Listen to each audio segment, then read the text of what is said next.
টানা ৪২ দিন ধরে উপাচার্য ছাড়াই চলছে কুষ্টিয়ার ইসলামী বিশ্ববিদ্যালয়। ভারপ্রাপ্ত হিসেবেও দায়িত্ব দেয়া হয়নি কাউকে। ভিসি নিয়োগ না হয় একাডেমিক, প্রশাসনিক ও অর্থ সংক্রান্ত যাবতীয় কাজে স্থবিরতা দেখা দিয়েছে। আটকে আছে শিক্ষার্থীদের ফলাফল ও শিক্ষকরা বেতন ভাতা পাবেন কিনা তা নিয়েও রয়েছে শঙ্কা।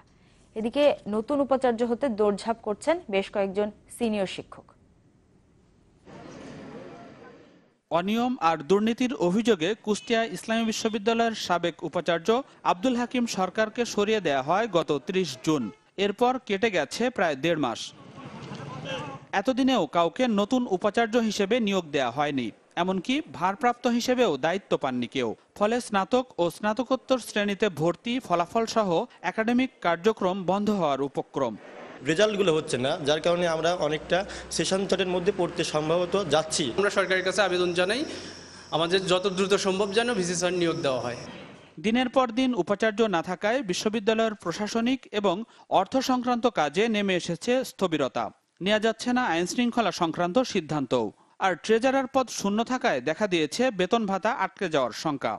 আমরা একাডেমিক, প্রশাসনিক, আর্থিক, এমনকি নিরাপত্তাজনিত কারণে যে কোনো ধরনের নীতি নির্ধারণী বিষয় যখনই আসছে তখনই আমাদেরকে বিড়ম্বনার শিকার হতে হচ্ছে।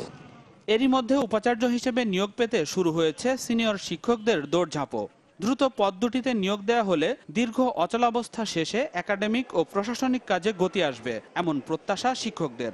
সরকার বাহাদুরের কাছে আমাদের অনুরোধ, যত দ্রুত সম্ভব বিশ্ববিদ্যালয়টিকে স্বাভাবিকভাবে পরিচালনা করার জন্য উপাচার্য নিয়োগ দিয়ে আমাদের বিষয়টি গতিশীল করতে সহযোগিতা করবেন। আর্থিক অনিয়ম, নিয়োগে দুর্নীতি সহ নানা অভিযোগের ব্যাপারে গত ৯ ও ১০ এপ্রিল ইউজিসির সরেজমিন তদন্তের ভিত্তিতে সরিয়ে দেয়া হয় তৎকালীন উপাচার্য আব্দুল হাকিম সরকারকে। Desk report, channel 24।